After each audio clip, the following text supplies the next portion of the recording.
انہوں نے کہا کہ موجودہ تباہی کے ذمہ دار بھی یہی نواز شریف ہیں۔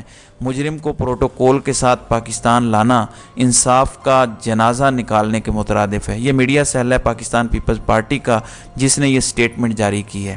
ان کو یہ سٹیٹمنٹ کیوں جاری کرنی پڑ گئی؟ آپ بہتر جانتے ہیں کہ وہاں حالات ایسے بن چکے ہیں۔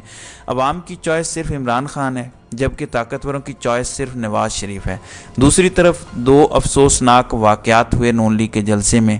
ایک تو کارکنان نے خواتین والی سائٹ پر پھلانگنا شروع کر دیا۔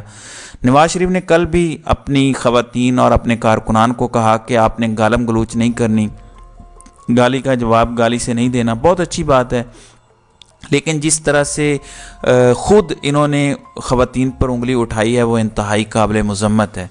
اب کارکنان جب زبردستی خواتین والے حصے میں داخل ہونے لگے تو پولیس نے لاٹھی چارج کیا۔ پولیس اور کارکنان کے درمیان تلخ کلامی بھی ہوئی۔ اس کے بعد نواز شریف کے جلسے کے دوران پولیس باہر نکلنے نہیں دے رہی تھی کارکنان کو کہ آپ نے خطاب سن کے جانا ہے، خطاب کے بغیر نہیں جانا، کیونکہ سوشل میڈیا دکھا رہا تھا کہ نواز شریف کا خطاب ہو رہا ہے لیکن لوگ باہر جا رہے ہیں۔ تو اس پر بھی پولیس کی جانب سے سختی برتی گئی اور وہ ویڈیوز بھی وائرل ہوئیں۔ پھر جہاں ہمارے لاہور کا CCPO سلیوٹ کرے تو باقی ساری چیزیں تو بے معنی ہو جاتی ہیں، ان کی حیثیت ختم ہو جاتی ہے۔ کمشنر جھک کے اپنا تعارف کروائے تو باقی چیزیں ختم ہو جاتی ہیں۔ پھر مسلم لیگ نون کے جلسے میں سندھ سے آنے والے قافلے میں 15 رکنی گروہ گرفتار ہوا ہے۔ یہ 15 رکنی گروہ وہ تھا جن کے خلاف پہلے بھی کیسز تھے۔ یہ جیب تراش اور چور گینگ تھا جو سندھ سے آیا تھا۔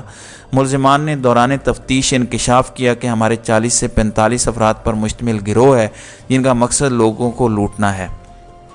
دوسری جانب جلسے کی تعداد اس پر مختلف اداروں کی جانب سے بہت تضاد ہے۔ اب سرکاری رپورٹ سنیں۔ پولیس کی جانب سے بتایا گیا ہے کہ نواز شریف کے جلسے میں 60 سے 70 ہزار لوگ تھے۔ ویسے یہ بھی پاسبل نہیں ہے، جبکہ اسپیشل برانچ کہہ رہی ہے کہ 75 ہزار لوگ تھے، جبکہ سول ادارے IB جو ہے وہ اس کا کہنا ہے کہ 65 سے 70 ہزار تھے۔ اب آ جاتے ہیں جو ہمارے حساس ادارے ہیں۔ ملٹری انٹیلیجنس کا کہنا ہے کہ 80 سے 90 ہزار، جبکہ دوسرے حساس ادارے جیسے ISI کا کہنا ہے کہ جلسہ گاہ میں 1,05,000 لوگ موجود تھے۔ تو یہ جلسے کی جو ہے وہ تعداد ہے جس میں اتنا تضاد ہے، مطلب ایک پورا ٹل بھی لگا لیں تو 1,00,000 لوگ پورے پاکستان سے اکٹھے ہوئے ہیں، جبکہ 1,00,000 ووٹ سے آپ ایک حلقہ نہیں جیت سکتے، باقی چیزیں تو بات کی ہیں۔ اب نواز شریف کو پروٹوکول کے ساتھ جاتی عمرہ پہنچایا گیا۔ اس پر پولیس نے وضاحت دی کہ نواز شریف کو جو ہم لے کے گئے اس پر کوئی اضافی نفری ہم نے تعینات نہیں کی تھی۔ شہباز شریف نے جاتی عمرہ کو بطور کیمپ آفس ڈکلیئر کیا ہوا تھا، یہ اس کی سیکیورٹی تھی۔ نواز شریف کو گئے ہوئے 3 ماہ ہو چکے ہیں لیکن ابھی تک جاتی عمرہ کیمپ آفس ہے۔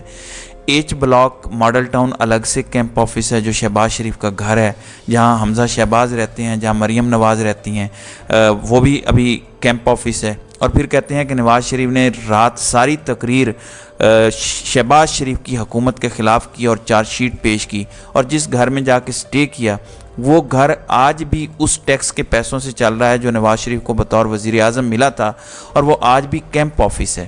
چونکہ الیکشن کمیشن بہت دفعہ یہ حکم جاری کر چکا ہے کہ آپ یہ سیکیورٹی ہٹائیں، پروٹوکول واپس دیں، اس کے باوجود نومبر آنے کو ہے لیکن آج تک وہ سیکیورٹی دی جا رہی ہے۔ دوسری بڑی بات، جب آپ کے افسران سلیوٹ کریں گے تو پھر آپ کا کیا قصور؟ دوسری جانب نواز شریف کے استقبال پر کارکنان کو جنت بھیجنے کی بات کرنے والے رہنما کے خلاف اندراج مقدمہ کی درخواست دائر ہوئی ہے۔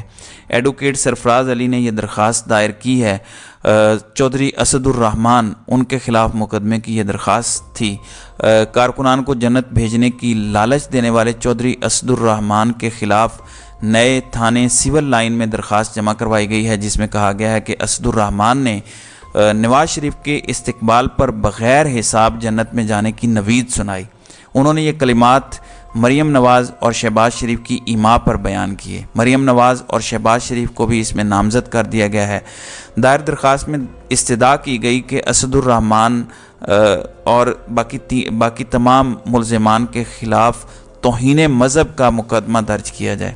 اس پر اب توہین مذہب کی کارروائی کے لیے شہباز شریف، مریم نواز اور اسد الرحمان کے خلاف یہ درخواست دائر ہو چکی ہے۔ تو دیکھتے ہیں آئندہ آنے والے دنوں میں اس حوالے سے کیا ریزلٹس نکلتے ہیں۔ تو ناظرین اکرام، آپ کی اس ویڈیو کے حوالے سے کیا رائے ہے؟